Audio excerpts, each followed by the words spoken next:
one of the places I refer to a lot is Benjamin Graham, and what worries me now is what he referred to as a period in 1929 and the early 30s as a lab experiment where normal intrinsic values and margins of safety broke down, or seemed to anyway. And I wonder how much you think that might happen now in the next few years, and how much you worry about that with the investments you're making. Well, we generally believe you can just see anything in markets. I mean, just extraordinary what happens in markets over time. It gets sorted out over, eventually. But I mean, we have seen companies sell for tens of billions of dollars that are worthless, and at times we have seen things sell for 20%. A number of things, not hard to find, perfectly decent people running them, sell for literally 20% or 25% of what they were worth. So we have seen and will continue to see everything. It's just the nature of markets. They produce wild things over time. And one of those wild things, and not to get carried away when other wild things happen, because the wild things create their own truth for a while, and you have to, that's the reason they're happening, and people are getting pleasant experiences and all that. You'll see everything if you're around markets for a reasonable period of time. We don't see any great cases of dramatic undervaluation by this market. So it isn't like we're seeing, because there's perhaps this speculative mania in a particular area of the market. We do not see that creating incredible undervaluation other places.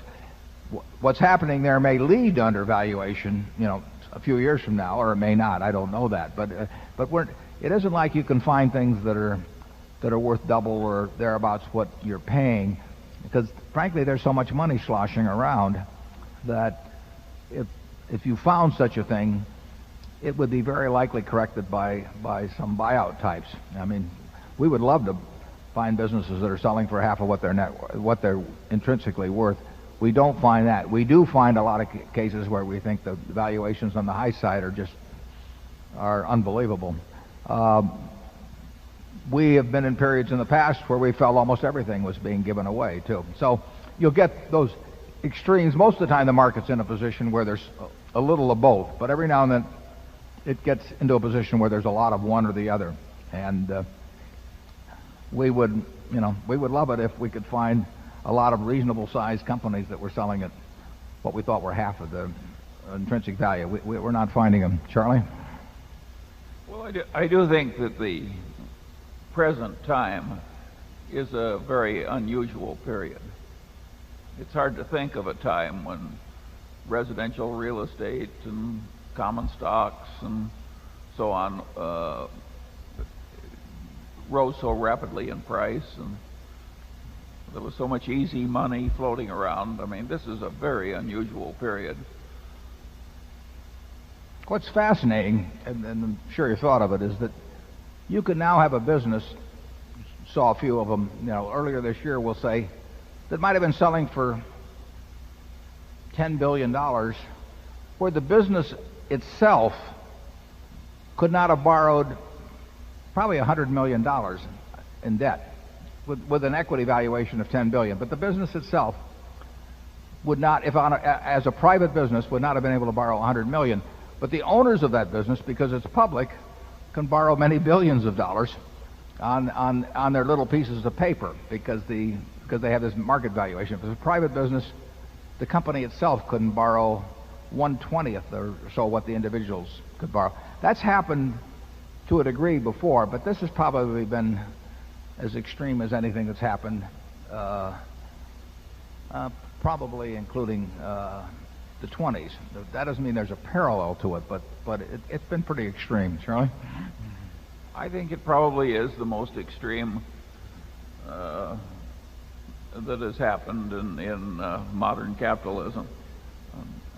In my lifetime, I would say the 30s were it created the worst recession in the English-speaking world in 600 years. And it was very extreme. You could buy all-you-could-eat in Omaha through the 30s for a quarter from Henderson's cafeteria. And now we're seeing the other face of what capitalism can do. And this is almost as extreme as the 30s were, but in a different direction. It's zero unemployment, rampant speculation, et cetera, et cetera. It's an amazing period. That does not make it easy to predict, however, the outcome. No. It says to us, though, certain things we want to stay away from. I mean, basically, it's precautionary to us. It does not spell opportunity, although there's no question that in the last year, the ability to monetize shareholder ignorance has never been exceeded, I think. Wouldn't you say so, Charlie?